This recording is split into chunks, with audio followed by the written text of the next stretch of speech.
वरदरं विष्णुं शशिवर्णं चतुर्भुजं प्रसन्नवदनं ध्यायेत् सर्वविघ्नोपशान्तये। गुरुर्ब्रह्मा गुरुर्विष्णु गुरुदेवो महेश्वरः गुरुसाक्षात् परं ब्रह्म तस्मै श्रीगुरुवे नमः। ॐ कृष्णं नारायणं वन्दे कृष्णं वन्दे व्रजप्रियं कृष्णं द्वैपायनं वन्दे कृष्णं वन्दे पृथासुतं।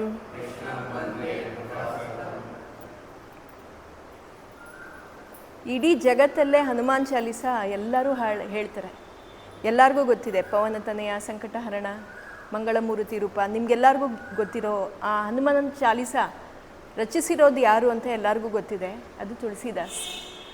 ಆ ತುಳಸಿದಾಸ್ ಅವ್ರನ್ನ ಗೋಸ್ವಾಮಿ ತುಳಸಿದಾಸ್ ಅಂತ ಕರೀತಾರೆ. ಅವರು ಹೇಗೆ ಅದನ್ನು ರಚನೆ ಮಾಡಿದ್ರು, ಯಾಕೆ ರಚನೆ ಮಾಡಿದ್ರು, ಮತ್ತು ಅವ್ರನ್ನ ಗೋಸ್ವಾಮಿ ಅಂತ ಕರೆದಿದ್ದು ಯಾಕೆ, ಮತ್ತು ಅವರು ಇಲ್ಲಿಗೆ ಬಂದಿದ್ದು ಹೇಗೆ, ಇದ್ರ ಬಗ್ಗೆ ನಾವು ತಿಳ್ಕೊಳ್ಳೋಣ. ಈ ಭಕ್ತ ವಿಜಯ ಸರಣಿಲಿ ಅದರಲ್ಲಿ ನೋಡಿದ್ರೆ ಎಲ್ಲ ಸಂತರ ಕಥೆಯೇ ಇದೆ.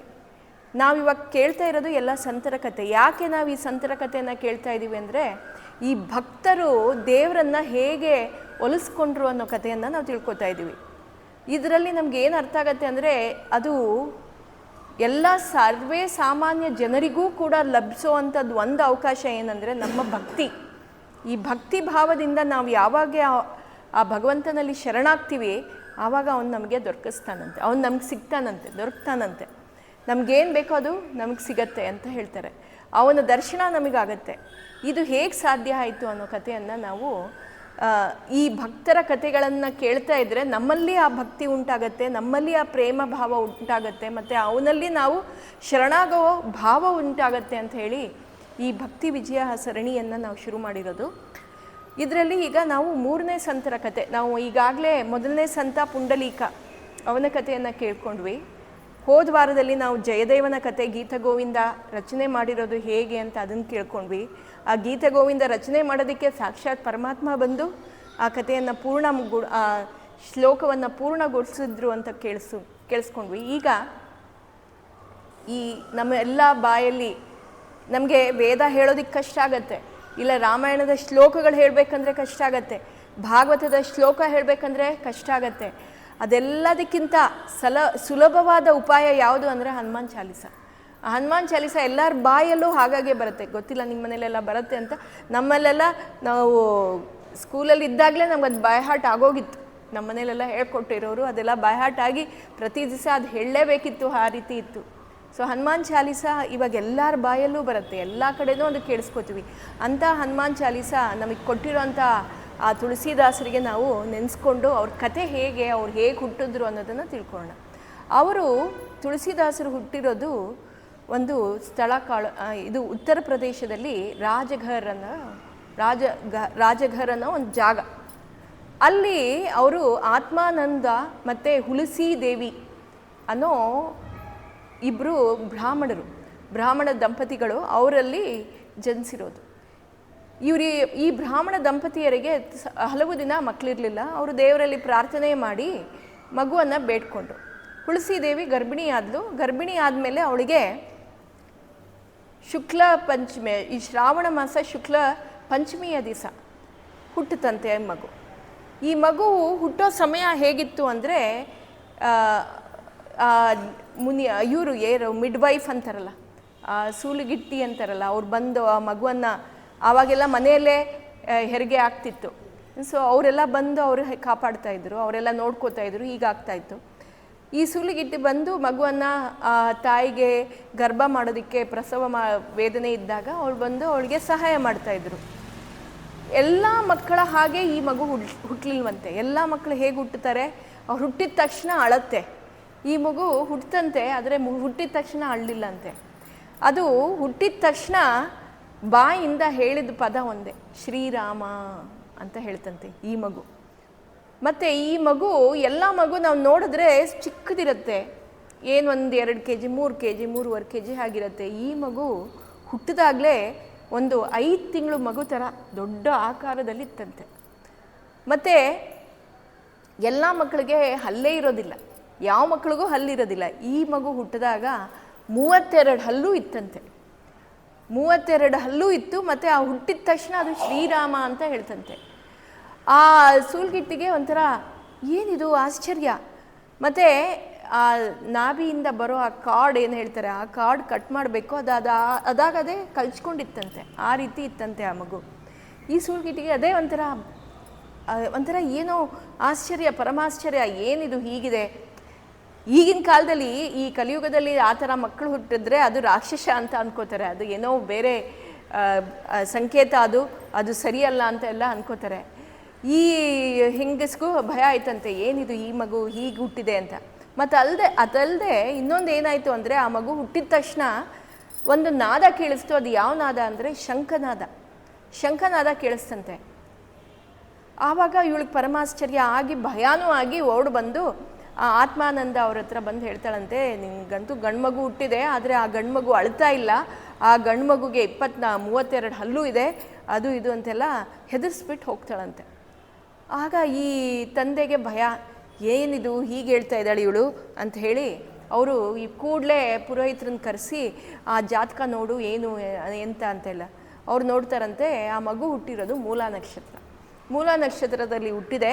ಈ ಮಗು ಹುಟ್ಟಿರೋದ್ರಿಂದ ತಂದೆ ಇಲ್ಲ ತಾಯಿ ಯಾರಾದರೂ ಸಾಯ್ತಾರೆ, ಇದು ಒಂಥರ ಅನಿಷ್ಟನೇ ಅಂತ ಈ ತಂದೆಗೆ ಒಂಥರ ಆ ಪುರೋಹಿತರು ಹೇಳಿದೆಲ್ಲ ಕೇಳಿಸ್ಕೊಂಡು ಎಲ್ಲೆಲ್ಲಿ ಬಂತಂತೆ. ಓ, ಇದು ಅನಿಷ್ಟ ಮಗು, ನಾನು ಈ ಮಗುವನ್ನು ನೋಡಬಾರ್ದು, ಈ ಮಗುವನ್ನು ನಾನು ಸ್ವೀಕಾರ ಮಾಡಬಾರ್ದು ಅಂತೆಲ್ಲ ಅವನೇನು ಹೇಳ್ತಾನಂತೆ. ಅವನು ಯಾರು ಮಿಡ್ವೈಫ್, ಅವಳ ಹೆಸರು ಚುನಿಯಾ ಅಂತ, ಅವಳಿಗೆ ಹೇಳ್ತಾಳಂತೆ, ಈ ಮಗು ನಂಗೆ ಬೇಡ, ನಾನು ಬರೋದಿಲ್ಲ ನೋಡೋದಕ್ಕೆ ಅಂತ. ಆವಾಗ ಈ ತಾಯಿ ಮಗು ಹೆತ್ತಿದ್ದಾಳೆ, ತಾಯಿ ಪ್ರಸವ ವೇದನೆ ಎಲ್ಲ ಪಡೆದು ಆ ಮಗುವನ್ನು ಹೆತ್ತಿದ್ದಾಳೆ. ಅವಳು ಪ್ರೀತಿಯಿಂದ ಆ ಮಗುವನ್ನು ಕೈಯಲ್ಲಿ ಇಟ್ಕೊಂಡಿದ್ದಾಳೆ, ಕಾಯ್ತಾ ಇದ್ದಾಳೆ ಗಂಡ ಬರ್ತಾನೆ ನೋಡ್ತಾನೆ ಅಂತ. ಗಂಡ ಬರೋದೇ ಇಲ್ಲ. ಆಗ ಅವಳು ಚುನಿಯಾ ಬಂದು ಹೇಳ್ತಾಳೆ, ಅವರೇನೋ ಬರೋದಿಲ್ಲ ಅಂತಿದ್ದಾರೆ ಅಂತ ಹೇಳಿ. ಇವಳಿಗೆ ದುಃಖ ಆಗತ್ತೆ, ಸಂಕಟ ಆಗತ್ತೆ. ನಮ್ಮ ಮಗುವನ್ನು ನೋಡೋಕ್ಕೆ ಬರಲಿಲ್ವಲ್ಲ ಅಂತ ಹೇಳಿ ಅಳೋದು ಶುರು ಮಾಡ್ತಾಳೆ. 3 ದಿವಸ ಹೀಗೆ ಅಳ್ತಾನೇ ಇರ್ತಾಳಂತೆ. ಆ ತಂದೆ ಬರೋದಿಲ್ಲ ಮಗುವನ್ನು ನೋಡೋದಕ್ಕೆ. ಆಗ ಹತ್ತು ಬಾಣಂತಿ ಅವಳಿಗೆ ಮೈಕೈ ಎಲ್ಲ ಎಲ್ಲ ಅವಳ ಫುಲ್ ಎನರ್ಜಿ ಎಲ್ಲ ಡೌನ್ ಆಗೋಗಿ ಅವಳು ಏನು ಹೇಳ್ತಾಳಂತೆ, ಈ ಚುನಿಯಾನ ಕರೆದ್ಬಿಟ್ಟು, ನೋಡು, ಈ ಮಗುವನ್ನು ನಾನು ನೋಡ್ಕೊಳ್ಳೋದಕ್ಕಾಗಲ್ಲ, ನನ್ನ ದೇಹ ನಾನು ಬಿಟ್ಟು ಹೊಟ್ಟೋಗ್ತೀನಿ, ನೀನೇ ಈ ಮಗುವನ್ನು ತಗೊಂಡು ಹೋಗಿ ನೋಡ್ಕೋ, ಯಾಕಂದರೆ ಇವ್ರ ತಂದೆ ಬಂದು ನೋಡಿಲ್ಲ ಈ ಮಗುವನ್ನು, ಆಮೇಲೆ ಬಂದು ಈ ಮಗುವನ್ನು ಸಾಯಿಸ್ಬಿಡ್ಬೋದು ನಾನು ಹೋದರೆ, ನೀನು ಈ ಮಗುವನ್ನು ತೊಗೊಂಡೋಗಿ ನೀನೇ ಸಾಕೋ ಅಂತ ಹೇಳ್ತಾಳಂತೆ. ಸರಿ ಅಂತ ಹೇಳಿ ಆ ಚುನಿಯಾ ತೊಗೊಂಡು ಹೋಗ್ತಾಳೆ. ಮಗು ಹುಟ್ಟಿದ್ದು ಸಪ್ತಮಿ ದಿವಸ, 3ನೇ ದಿವಸ, ಅಲ್ಲಿಂದ 3ನೇ ದಿವಸ, ಪಂಚಮಿ ಅಂದರೆ ಸಪ್ತಮಿ, ಅದು ಸಪ್ತಮಿ ದಿವಸ ಹುಟ್ಟಿದ್ದು. ಶುಕ್ಲ ದಶಮಿ ದಿವಸ ರಾತ್ರಿ ಅವಳು ಆ ಚುನಿಯಾನ ಕರೆದು ನೀನು ಕರ್ಕೊಂಡು ಹೋಗು ಅಂತ ಹೇಳ್ತಾಳೆ. ಆಮೇಲೆ ಬೆಳಗ್ಗೆ ಏಕಾದಶಿ ದಿವಸ ಅವಳು ಪ್ರಾಣವನ್ನು ಬಿಡ್ತಾಳಂತೆ. ಅವಳು ಪ್ರಾಣ ಬಿಟ್ಟು ಹೊರಟೋಗ್ತಾಳೆ. ಈ ಕಡೆ ಎಲ್ಲ ಸುದ್ದಿ ಹಬ್ಬತ್ತೆ, ಹುಲ್ಸಿ ದೇವಿ ಪ್ರಾಣ ಬಿಟ್ಲು ಅಂತ ಹೇಳಿ ಆತ್ಮಾನಂದನಿಗೆ ಸಿಟ್ಟು ಬರುತ್ತಂತೆ. ಈ ಮಗು ಹುಟ್ಟಿದ ಗಳಿಗೆ ಇಂಥದ್ದು, ನನ್ನ ಹೆಂಡತಿ ಪ್ರಾಣ ಕಳ್ಕೊಂಡ್ಲು ಅಂತೆಲ್ಲ ಹೇಳಿ, ಎಲ್ಲಿ ಆ ಮಗು ಹುಡ್ಕೊಂಡು ಬರುತ್ತಾನಂತೆ. ಆ ಮಗುವನ್ನು ಎತ್ತಿ ಬಿಸಾಕಬೇಕು, ಇಲ್ಲ ಸಾಯಿಸಬೇಕು ಅಂತ ಹೇಳಿ ಬಂದು ನೋಡ್ತಾನೆ, ಮಗು ಇರಲಿಲ್ಲ. ಒಳ್ಳೇದಾಯಿತು, ಆ ಮಗು ಇಲ್ಲದೆ ಇರೋದೇ ಒಳ್ಳೇದಾಯಿತು ಅಂತ ಹೇಳಿ ಅವನು ಅಂತ್ಯಕಾರ ಏನಿದೆ ಅದೆಲ್ಲ ಮಾಡಿ ಅವನ ದುಃಖದಲ್ಲಿ ಅವನಿರ್ತಾನೆ. ಈ ಕಡೆ ಈ ಚುನಿಯಾ ಆ ಮಗುವನ್ನು ಕರ್ಕೊಂಬರ್ತಾಳೆ. ಅವಳೇ ಆ ಮಗುವನ್ನು 5 ವರ್ಷ ಸಾಕ್ತಾಳಂತೆ. ಆ ಮಗು ಹುಟ್ಟಿದ ತಕ್ಷಣ ರಾಮ ಅಂತ ಹೇಳಿದ್ದಕ್ಕೆ ಆ ಮಗುಗೆ ರಾಮ್ ಬೋಲಾ ಅಂತ ಹೆಸರಿಡ್ತಾರೆ. ತುಳಸಿದಾಸರ ಮೊದಲನೇ ಹೆಸರು ರಾಮ್ ಬೋಲಾ ಅಂತ, ರಾಮಬೋಲಾ ಅಂತ ಹೆಸರಿಡ್ತಾರೆ. 5 ವರ್ಷ ಆಯಿತು, ಮಗು ಚೆನ್ನಾಗಿ ಬೆಳೀತಾ ಇದೆ. ಬೆಳೀತಾ ಅದು ಆಟ ಆಡ್ಕೊಂಡು ಅದ್ರ ಪಾಡಿಗಿದೆ. 5-5.5 ವರ್ಷ ಆದಾಗ ಚುನಿಯಾನು ಸತ್ತೋಗ್ತಾಳೆ. ಆವಾಗ ಅವಳು ಅತ್ತೆ ಯಾರಿರ್ತಾಳೆ, ಅವಳು ಹೇಳ್ತಾಳೆ, ಈ ಮಗು ಅಪುಷಕ್ಕನ ಅವ್ರ ಅಪ್ಪನೇ ಆ ಮಗುವನ್ನು ತೆಗೆಸಿದೆ, ಅದು ಇಲ್ಲಿಗೆ ಬಂತು, ನನ್ನ ಸೊಸೆಯ ಪ್ರಾಣನೂ ಹೋಯಿತು, ಈ ಮಗು ನಮಗೆ ಬೇಡ ಅಂಥೇಳಿ ಆ ಮಗುವನ್ನು ಹೊರಗಡೆ ಹಚ್ಚಿಬಿಡ್ತಾರೆ. ಈ ಮಗು ಇವಾಗ ಏನು ಮಾಡೋದು, ಅದಕ್ಕೇನು ಗೊತ್ತಿಲ್ಲ, ರಾಮ್ ಬೋಲಾಗೇನು ಗೊತ್ತಿಲ್ಲ. ಮನೆ ಅಳ್ಕೊಂಡು ಭಿಕ್ಷೆ ಬೇಡೋಕ್ಕೆ ಶುರು ಮಾಡ್ತಾನೆ. ಊಟ ಬೇಕು, ಹೊಟ್ಟೆಗೇನು ಇಲ್ಲ, ಅದಕ್ಕೆ ಮನೆ ಅಲೀತಾ ಇರ್ತಾನೆ, ಬೇಡ್ತಾ ಇರ್ತಾನೆ. ಅವ್ನು ಬರೋ ಮುಂಚೆ ಯಾವಾಗಲೂ ರಾಮ ರಾಮ ಹೇ ರಾಮ್ ಅಂದ್ಕೊಂಡು ಬರೋದಂತೆ. ರಾಮ ಅಂತ ಕೇಳಿಸ್ಕೊಳ್ಳೋವಾಗಲೇ ಮನೆಯವ್ರಿಗೆಲ್ಲ ಗೊತ್ತಾಗೋದು, ಆ ಹುಡುಗ ಬರ್ತಾ ಇದ್ದಾನೆ, ರಾಮ್ಬೋಲಾ ಬರ್ತಾ ಇದ್ದಾನೆ ಅಂತ ಹೇಳಿ ಎಲ್ಲರೂ ಬಾಗಿಲು ಹಾಕ್ಕೊಂಡು ಮನೆ ಒಳಗಡೆ ಕೂತ್ಕೊಳ್ಳೋದು. ಏನು ಕೊಡೋಕ್ಕೆ ಹೋಗ್ತಾ ಇರಲಿಲ್ಲ, ಯಾರೂ ಅವ್ನಿಗೇನು ಕೊಡ್ತಾ ಇರಲಿಲ್ಲ. ಈ ಮಗುಗೆ ಸಂಕಟ, ಯಾಕಂದರೆ ಹೊಟ್ಟೆಲಿ ಏನೂ ಇಲ್ಲ. ದಿವಸ ಹೀಗೆ ಆಗೋದು. ಒಂದು ದಿವಸ ಆಯಿತು, 2 ದಿನ ಆಯಿತು, 3ನೇ ದಿವಸ ಅದು ಕಷ್ಟಪಟ್ಕೊಂಡು ಎಲ್ಲ ಮನೆ ಹತ್ರ ಹೋಗ್ತಾ ಇದೆ, ಊಟನೇ ಸಿಗ್ತಾ ಇಲ್ಲ. ಅಲ್ಲೊಂದು ಶಿವನ ದೇವಾಲಯ ಇತ್ತಂತೆ. ಆ ದೇವಾಲಯದ ಹತ್ರ ಬಂದಿದ್ದ ತಕ್ಷಣ ಆ ಮಗು ಅಲ್ಲೇ ಮೂರ್ಛೆ ಬಿದ್ದೋಗ್ತಾನಂತೆ. ಆ ಮೂರ್ಛೆ ಬಿದ್ದಿದ್ದನ್ನು ಮೇಲಿಂದ ಶಿವ ಪಾರ್ವತಿಯರು ನೋಡ್ತಾರೆ. ಶಿವನಿಗೆ ಈ ರಾಮ್ ಬೋಲಾ ಅಂದರೆ ತುಂಬ ಪ್ರೀತಿ. ಯಾಕಂದರೆ ಒಳಗಿನ ರಹಸ್ಯ ಏನಂದರೆ ರಾಮ್ ಬೋಲಾ ಇನ್ಯಾರೂ ಅಲ್ಲ, ಅವನು ವಾಲ್ಮೀಕಿಯ ಅವತಾರ ಅಂತ ಹೇಳ್ತಾರೆ. ವಾಲ್ಮೀಕಿಯ ಅವತಾರ ಬಂದಿರೋದು ಅಂತ. ಶಿವನಿಗೆ ಹೊಟ್ಟೆ ಒಂಥರ ಇದಾಯಿತು. ಅವನು ಪಾರ್ವತಿಯನ್ನು ನೋಡಿ, ನೀನು ಜಗದಂಬೆ ಅಲ್ವಾ ಅಂತಂದಂತೆ. ಹೌದು, ಮತ್ತು ನನ್ನ ಭಕ್ತ ಅಷ್ಟು ಒದ್ದಾಡ್ತಾ ಇದ್ದಾನೆ, ನೀನು ಹೋಗಿ ಅವನನ್ನು ನೋಡ್ಕೋಬೇಕಲ್ವಾ ಅಂತ. ಅದಕ್ಕೆ ಇವಳು ಹೇಳ್ತಾಳಂತೆ, ಸರಿ ನಾನು ಹೋಗ್ತೀನಿ ಅಂಥೇಳಿ ಒಂದು ಅಜ್ಜಿಯ ವೇಷ ಧರಿಸ್ಕೊಂಡು ಅವಳು ಬಂದು ಊಟ ಎಲ್ಲ ತೊಗೊಂಬಂದು ಆ ಮಗುವಿಗೆ ಕೊಡ್ತಾ ಇದ್ಲಂತೆ. ಮಗುಗೆ ಕೊಟ್ಟಳು. ಆ ಮಗು ತಿಂದಿದ್ದು ಅವಳು ಕೊಡ್ತಾ ಇದ್ದಿದ್ದು ಊಟ ಹೆಂಗಿರ್ತಿತ್ತು ಅಂದರೆ ಅಮೃತ ಪಾನ ಮಾಡಿದ ಥರ. ಇವತ್ತು ಸಂಜೆ ಒಂದು ಹೊತ್ತು ತಿಂದರೆ ಮತ್ತೆ ಮುಂದಿನ ದಿನ ಸಂಜೆ ತನಕ ಆ ಮಗುಗೆ ಹಸಿವೆ ಆಗ್ತಾ ಇರಲಿಲ್ಲಂತೆ. ಹೀಗೆ 2 ವರ್ಷ ಆ ತಾಯಿ ಬಂದು ಮಗುಗೆ ಊಟ ಕೊಡ್ತಾ ಇದ್ಲಂತೆ. ಇವ್ರಿಗೆಲ್ಲ, ಹಳ್ಳಿಯವ್ರಿಗೆಲ್ಲ ಇದು, ನಾವು ಇವನಿಗೇನು ಕೊಡ್ತಾ ಇಲ್ಲ, ಆದರೂ ಇವನು ಇಷ್ಟು ಚೆನ್ನಾಗಿದ್ದಾನೆ ಹೇಗೆ ಅಂತ ಎಲ್ಲ ಅವ್ರಿಗೆ. ಆಮೇಲೆ ಇವ್ರಿಗೆಲ್ಲ ಗೊತ್ತಾಗತ್ತೆ, ಹೀಗೆ ಯಾರೋ ಒಂದು ಊರು ಹೊರಗಡೆಯಿಂದ ಯಾವ ಮುದುಕಿ ಬರ್ತಾ ಇದ್ದಾಳೋ ಗೊತ್ತಿಲ್ಲ, ಬಂದು ಊಟ ಕೊಡ್ತಾ ಇದ್ದಾರೆ, ಏನೋ ಇರಬೇಕು ಅಂತ ಹೇಳಿ ಆ ಹುಡುಗನ್ನ ಇಲ್ಲಿರೋದು ಬೇಡ, ಅವನನ್ನು ಕಳಿಸ್ಬೇಕು ಅಂತೆಲ್ಲ ಯೋಚನೆ ಮಾಡ್ತಾ ಇರ್ತಾರಂತೆ. ಹೀಗೆ ಇದ್ದಾಗ ಒಂದು ನರಹರಿ ದಾಸರು ಅಂತ ಅವರು ಆಗ ದೊಡ್ಡ ಪಂಡಿತರು ಮತ್ತು ಅವರು ದೈವ ಭಕ್ತರು. ಅವರು ಯಾರಾದರೂ ಈ ರೀತಿ ಅನಾಥ ಮಕ್ಕಳು ಅವ್ರನ್ನೆಲ್ಲ ಸ್ವೀಕರಿಸಿ ಅವರಿಗೆ ಗುರುಬೋಧನೆ ಮಾಡೋದು ಮತ್ತು ಅವರಿಗೆ ವಿದ್ಯಾಭ್ಯಾಸಗಳನ್ನೆಲ್ಲ ಕೊಡಬೇಕು ಅಂತ ಅವ್ರಿಗೆ ಇಚ್ಛೆ ಇರ್ತಂತೆ. ಅವರಿಗೆ ಯಾರೋ ಬಂದು ಹೇಳ್ತಾರಂತೆ, ಈ ರೀತಿ ಈ ರಾಜಪುರ ಅನ್ನೋ ಊರಲ್ಲಿ ಒಂದು ಹುಡುಗ ಇದ್ದಾನೆ, ಅವನಿಗೆ ತಂದೆ ತಾಯಿ ಇಲ್ಲ, ಅವನಿಗೆ ಯಾರೂ ಇಲ್ಲ, ಅವನ ಪಾಡಿಗೆ ಅವನಿದ್ದಾನೆ ಅಂತ. ಇಲ್ಲಿಗೆ ಅವ್ನಿಗೆ 7 ವರ್ಷ ಆಗಿದೆ. ಅವರು ನರಹರಿಯವರು ಅಲ್ಲಿಗೆ ಬರ್ತಾರಂತೆ. ಬಂದು ಆ ಮಗುವನ್ನು ನೋಡಿ ಆ ಮಗುವನ್ನು ಅವರು ಕರ್ಕೊಂಡು ಹೋಗ್ತಾರಂತೆ. ಹಳ್ಳಿಯವ್ರಿಗೆಲ್ಲ ಖುಷಿ ಆಯಿತು, ಹೋಯ್ತಪ್ಪ ಈ ಪೀಡೆ ನಮ್ಮನ್ನು ಬಿಟ್ಟು ಹೋಯಿತು ಅಂತ ಹೇಳಿ ಅವರೆಲ್ಲ ಖುಷಿ ಪಡ್ತಾರಂತೆ. ಯಾಕಂದರೆ ಪ್ರತಿಯೊಬ್ಬರು ಅವನನ್ನು ತಿರಸ್ಕಾರ ಮಾಡ್ತಾಯಿದ್ರು. ಈ ತಿರಸ್ಕಾರ ಮಾಡ್ತಾ ಇರೋದು ಈ ನರಹರಿಗೆ ಗೊತ್ತಾಗಿ ನರಹರಿಯಲ್ಲಿ ಶಾಪ ಕೊಟ್ಟಿರ್ತಾನಂತೆ. ಏನು ಶಾಪ ಅಂದರೆ, ಈ ಹಳ್ಳಿಯಲ್ಲಿ ಯಾರು ಈ ಜನ ಈ ಮಗುವನ್ನು ತಿರಸ್ಕಾರ ಮಾಡ್ತಾ ಇದ್ದಾರೆ ಅವ್ರ ಮನೆಯಲ್ಲಿ ಯಾವತ್ತೂ ನೆಮ್ಮದಿಯ ಜೀವನ ನಡೆಸಬಾರ್ದು, ಮತ್ತು ಅವರಲ್ಲಿ ಹುಟ್ಟೋ ಮಕ್ಕಳೆಲ್ಲ ಅಂಗವಿಕಲರು ಇಲ್ಲ ಏನಾದರೂ ಒಂದು ಕೊರತೆ ಇರೋರು ಹುಟ್ಟಬೇಕು, ಮತ್ತು ಈ ತಂದೆ ತಾಯಿ ಕೂಡ ಆ ತಂದೆ ಯಾರು ಆ ಮಗುವನ್ನು ಬಿಟ್ಟಿದ್ದಾನೆ ಅವನು ಕೂಡ ಆರಾಮಾಗಿರಬಾರ್ದು ಅಂತ ಶಾಪ ಕೊಟ್ಟಿರ್ತಾನಂತೆ. ಇದು ನಮಗೆ ಕಡೆಯಲ್ಲಿ ಗೊತ್ತಾಗುತ್ತೆ, ನಾನು ಈಗಲೇ ಹೇಳಿದ್ದೀನಿ. ಹೀಗೆ ಆ ನರಹರಿದಾಸರು ಅವನನ್ನು ಕರ್ಕೊಂಡು ಹೋಗ್ತಾರೆ. ಕರ್ಕೊಂಡು ಹೋಗ್ಬಿಟ್ಟು ಅಯೋಧ್ಯೆಗೆ ಕರ್ಕೊಂಬರ್ತಾರಂತೆ. ಅಯೋಧ್ಯೆಗೆ ಕರ್ಕೊಂಬಂದು ಅವನಿಗೆ ಇದು ಉಪನಯನ ಮಾಡಿಸ್ತಾರೆ. ಉಪನಯನ ಮಾಡಿಸ್ಬಿಟ್ಟು ಅವನಿಗೆ ಅಲ್ಲಿ ಉಪನಯನ ಮಾಡಿ ಅವನಿಗೆ ಒಂದು ಹೊಸ ಹೆಸರನ್ನು ಕೊಡ್ತಾರೆ. ಏನು ಹೆಸರು ಕೊಡ್ತೀರಾ ಅಂತ ಆ ಮಗು ಕೇಳುತ್ತಂತೆ.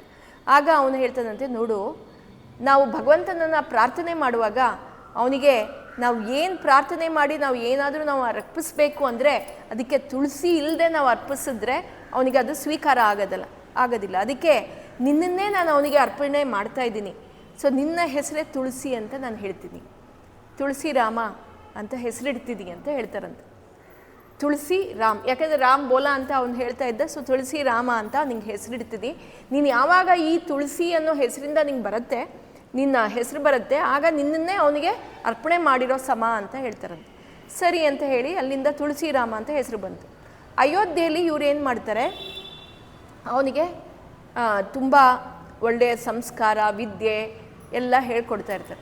ಒಂದು ದಿವಸ ಶಿವನ ಅವನ ಕನಸಲ್ಲಿ ಬಂದುಬಿಡ್ತಾ ಹೇಳ್ತಾನಂತೆ, ನೋಡು, ನೀನು ನನ್ನ ಭಕ್ತನನ್ನು ಇಲ್ಲಿ ಕರ್ಕೊಂಬಂದು ಇಟ್ಕೊಂಡಿದೀಯಾ, ತುಂಬ ಒಳ್ಳೆ ಕಾರ್ಯ ಮಾಡ್ತಾ ಇದೆಯಾ, ಆದರೆ ನಾನು ಈ ಗ್ರಂಥವನ್ನು ನಿಂಗೆ ಕೊಡ್ತೀನಿ ಅಂತ ಹೇಳಿ ರಾಮಾಯಣ ಗ್ರಂಥ. ಯಾವ ಗ್ರಂಥ ಅದು ಅಂದರೆ ಶಿವನು ಪಾರ್ವತಿಗೆ ಹೇಳಿರೋ ಗ್ರಂಥ ಅದು.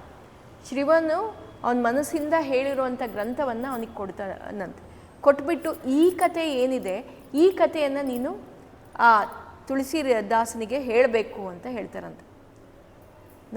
ಈ ನರಹರಿದಾಸರಿಗೆ ಅದು ಎಚ್ಚರ ಆಗಿ, ಸಾಕ್ಷಾತ್ ಪರಮೇಶ್ವರ ನನಗೆ ಆಜ್ಞೆ ಮಾಡಿದಾನೆ ಅಂಥೇಳಿ ಅಲ್ಲಿಂದ ಅವರಿಗೆ ಪ್ರತಿ ದಿವಸ ತುಳಸಿರಾಮರಿಗೆ ರಾಮಾಯಣದ ಕಥೆಯನ್ನು ಹೇಳ್ತಾಯಿದ್ರು. ಯಾವ ರಾಮಾಯಣ? ಶಿವ ಕೊಟ್ಟಿರೋ ರಾಮಾಯಣ. ಆ ರಾಮಾಯಣದ ಕಥೆಯನ್ನು ಪ್ರತಿ ದಿವಸ ಹೇಳ್ತಾಯಿದ್ರಂತೆ. ಹಲವು ಬಾರಿ, ಒಂದು 12, 15, 16 ಸಲ ಆ ಕಥೆಯನ್ನು ಹೇಳಿದ್ದಾರೆ. ಹೇಗೆ ಅಂದರೆ ಬೇರೆ ಬೇರೆ ಏನು ಹೇಳಬೇಕು, ಶೃಂಗಾರ ರಸ ಬೇರೆ, ಮತ್ತು ಎಲ್ಲ ಟೈಮು ಪ್ರತಿ ಸಲನೂ ಅವ್ರು ಬೇರೆ ಬೇರೆ ಥರ ಅದನ್ನು ವಿವರಣೆ ಮಾಡಿರೋದು. ಇವಾಗ ನೋಡಿ, ಭಾಗವತ ಕಥೆ ಒಂದು ಸಲ ಕೇಳಿದ್ಮೇಲೆ ಆಗೋಯ್ತು ಅಂತಲ್ಲ, ಅದನ್ನು ಮತ್ತೊಂದು ಸಲ ಕೇಳ್ತೀವಿ, ಅದನ್ನು ಮತ್ತೊಂದು ಸಲ ಕೇಳ್ತೀವಿ. ಯಾಕೆಂದರೆ ಅದರಲ್ಲಿ ಪ್ರತಿ ಸಲ ನಾವು ಏನು ಕೇಳಿದ್ರು ಅದರಲ್ಲಿ ನಮ್ಗೆ ಅರ್ಥ ಆಗೋದು ಬೇರೆ ಬೇರೆದು. ಹೀಗೆ ಈ ಕಥೆಯನ್ನು ಅವರು, ರಾಮಾಯಣ ಕಥೆಯನ್ನು ಬೇರೆ ಬೇರೆ ರೀತಿಯಲ್ಲಿ ತುಳಸಿದಾಸರಿಗೆ ಹೇಳಿದ್ರಂತೆ. ತುಳಸಿದಾಸರಿಗೆ ಇದು 5 ವರ್ಷ ನಿರಂತರ ಪಾಠ ಆಗಿದೆ. ರಾಮಾಯಣ ಪಾಠ 5 ವರ್ಷ ಆಗಿದೆ. ಆಗ ಅವರಿಗೆ ಮನಸ್ಸಿಗೆ ಅನ್ನಿಸ್ತಂತೆ, ನನ್ನ ಭಕ್ತ ಈಗ ತುಂಬ ಚೆನ್ನಾಗಿ ಕಲಿತಿದ್ದಾನೆ, ಎಲ್ಲ ಕಲ್ತಿದ್ದಾನೆ, ಇವಾಗ ಇವನು ಮತ್ತೆ ಮುಂದೆ ಕಲಿಬೇಕು ಅಂತ ಹೇಳಿ ಅಲ್ಲೇ ಒಬ್ಬರು ಕಾಶಿಯಲ್ಲಿ ಒಬ್ಬರು ಗುರುಗಳಿದ್ರಂತೆ. ಆ ಗುರುಗಳ ಹತ್ರ ಕರ್ಕೊಂಡೋಗಿ ಬಿಡಬೇಕು ಅಂತ ಹೇಳಿ ಆ ಗುರುಗಳ ಹತ್ರ ಕರ್ಕೊಂಡು ಹೋಗ್ತಾನಂತೆ. ಆ ಗುರುಗಳ ಹೆಸರು ಶ್ರೀಹರ್ಷ ಅಂತ ಹೇಳಿ. ಅವ್ರ ಹತ್ರ ಕರ್ಕೊಂಡು ಹೋದಾಗ ಅಲ್ಲಿ ಇವರಿಬ್ಬರು ಚರ್ಚೆ ಮಾಡ್ತಾರಂತೆ, ನರಹರಿದಾಸರು ಮತ್ತು ಅಲ್ಲಿ ಗುರುಗಳು ಇಬ್ಬರು ಚರ್ಚೆ ಎಷ್ಟು ದಿವಸ ಮಾಡ್ತಾರಂದರೆ 7 ದಿವಸ ಚರ್ಚೆ ಮಾಡ್ತಾ ಇರ್ತಾರಂತೆ. ಅಂದರೆ ಯಾವುದೋ ವೇದ ಪುರಾಣ ಅದರ ವಿಷಯಗಳನ್ನು ಇಟ್ಕೊಂಡು ಚರ್ಚೆ ಮಾಡ್ತಾ ಇರ್ತಾರೆ. ಈ ಚರ್ಚೆಯನ್ನು ಈ ಹುಡುಗ ದೂರದಲ್ಲೇ ಕೂತ್ಕೊಂಡು ಕೇಳಿಸ್ಕೊತಾ ಇರ್ತಾನೆ. ಆವಾಗ ಈ ಪಂಡಿತರು ಅದನ್ನು ನೋಡಿಬಿಟ್ಟು ಈ ಹುಡುಗ ಕೇಳಿಸ್ಕೊಳ್ತಾ ಇರೋದನ್ನು ನೋಡಿ ಆ ಮಗುವನ್ನು ಕೇಳ್ತಾರಂತೆ, ನೋಡಪ್ಪ 7 ದಿವಸ ಆಯಿತು ನೀನು ನಮ್ಮ ಚರ್ಚೆಯನ್ನು ಕೇಳಿಸ್ಕೊತಾ ಇದೆಯಾ, ನಿನ್ಗೇನು ಅರ್ಥ ಆಯಿತು ಅದನ್ನು ಹೇಳು ಅಂತ. ಆವಾಗ ಹುಡುಗ ತುಳಸಿದಾಸ ಪ್ರತಿಯೊಂದು ಪದಗಳನ್ನು ಚಾಚೂ ತಪ್ಪದೆ ಏನೆಲ್ಲ ಅವ್ರು ಮಾತಾಡಿದ್ದಾರೆ ಅದರ ಸಂಕ್ಷಿಪ್ತವನ್ನು ಒಪ್ಪಿಸ್ತಾನಂತೆ. ಇದನ್ನು ಕೇಳಿ ಆ ಪಂಡಿತರಿಗೆ ತುಂಬ ಸಂತೋಷ ಆಗಿ, ನಿನ್ನಂಥ ಅಮೂಲ್ಯ ರತ್ನವನ್ನು ನಾನು ಶಿಷ್ಯನಾಗಿ ಪಡ್ಕೋಬೇಕು ಅಂತ ನರಹರಿದಾಸರಿಗೆ ಕೇಳ್ತಾರಂತೆ. ಇವನನ್ನು ನನಗೆ ಶಿಷ್ಯನಾಗಿ ಧಾರೆ ಹೇರಿರಿ, ನಾನು ಇವನಿಗೆ ಎಲ್ಲ ವೇದ ಪುರಾಣಗಳನ್ನು ನಾನು ಅವನಿಗೆ ಧಾರೆ ಎಳೀಬೇಕು ಅಂತ ಹೇಳ್ತಾರೆ. ಆಗ ನರಹರಿದಾಸರು ಹೇಳ್ತಾರಂತೆ, ನಾನು ಬಂದಿರೋ ಉದ್ದೇಶನೂ ಅದೇ, ಈ ನನ್ನ ಶಿಷ್ಯನನ್ನು ನಿನಗೆ ಸಮರ್ಪಣೆ ಮಾಡಬೇಕು ಅಂತಲೇ ಬಂದಿರೋದು, ನೀನೇ ಅದನ್ನ ಕೇಳಿರೋದು ನನಗೆ ತುಂಬ ಪುಣ್ಯ ಆಯಿತು ಅಂತ ಹೇಳಿ ಆ ಹುಡುಗನ ಅಲ್ಲಿ ಬಿಟ್ಟು ಹೋಗ್ತಾರಂತೆ. ಹೋಗೋ ಸಮಯಕ್ಕೆ ಈ ಹುಡುಗ ತುಳಸಿರಾಮ ಇವನನ್ನೇ ತಂದೆ ತಾಯಿ ಅಂತ ನಂಬ್ಕೊಂಡಿದ್ದ. ನೀನು ನನ್ನನ್ನು ಬಿಟ್ಟು ಹೋಗ್ತಾ ಇದ್ದೀರಲ್ಲ ಅಂತ ಕೇಳ್ತಾರಂತೆ. ಆಗ ನರಹರಿದಾಸರು ಹೇಳ್ತಾರಂತೆ, ನೋಡು ನೀನು ಬಂದಿರೋ ಉದ್ದೇಶನೇ ಬೇರೆ, ನೀನು ಇವ್ರ ಹತ್ರ ವಿದ್ಯೆಯನ್ನು ಕಲಿಬೇಕು ಅಂತ ಹೇಳಿ ಅಲ್ಲಿ ಬಿಟ್ಟು ಹೋಗ್ತಾರೆ. ಅಲ್ಲಿ 15 ವರ್ಷ ಆ ಮಗು ಅಲ್ಲೇ ಇದ್ದು ಎಲ್ಲ ವೇದಗಳು ಪುರಾಣಗಳು ಎಲ್ಲ ಇತಿಹಾಸಗಳು ಎಲ್ಲವನ್ನು ಕಲಿತಾರಂತೆ. ಎಲ್ಲ ಕಲಿತು ಅವರು ಇವಾಗ ಏನಾಗುತ್ತೆ, ಅವ್ರಿಗೆ ಇವಾಗ ಇಷ್ಟು ದಿವಸ ಆಯಿತು ನಾನೆಲ್ಲ ಕಲಿತಾಗಿದೆ, ಇವಾಗ ನಮ್ಮ ಊರಿಗೆ ನಾನು ಹೋಗಬೇಕು, ನಮ್ಮ ಗುರುಗಳ ಹತ್ರ ಹೋಗಬೇಕು, ಗುರುಗಳನ್ನು ಭೇಟಿಯಾಗಬೇಕು, ನರಹರಿದಾಸರನ್ನು ಭೇಟಿಯಾಗಬೇಕು ಅಂತ ಮನಸ್ಸಿಗೆ ಬರುತ್ತಂತೆ. ಅವ್ರು ಬಂದು ಅವ್ರ ಗುರು ಹತ್ರ ಕೇಳ್ತಾರಂತೆ, ನನ್ನ ಗುರುವಾದ ನರಹರಿದಾಸರನ್ನು ನಾನು ಭೇಟಿಯಾಗಬೇಕು, ಅಲ್ಲಿಗೆ ಹೋಗಬೇಕು, ನಿಮ್ಮ ಆಜ್ಞೆ ಬೇಕು ಅಂತ. ಸರಿ ಹೋಗ್ಬಾ ಅಂತ ಗುರುಗಳು ಹೇಳ್ತಾರೆ. ಇವರು ಹೊರಟು ಬರ್ತಾ ಇರ್ತಾರೆ. ದಾರಿಯಲ್ಲಿ ಕೆಲವರು ಸಂತರು ಸಿಗ್ತಾರೆ, ಅವರೆಲ್ಲ ನಿರಾಶೆಯಿಂದ ಬರ್ತಾ ಇರ್ತಾರೆ.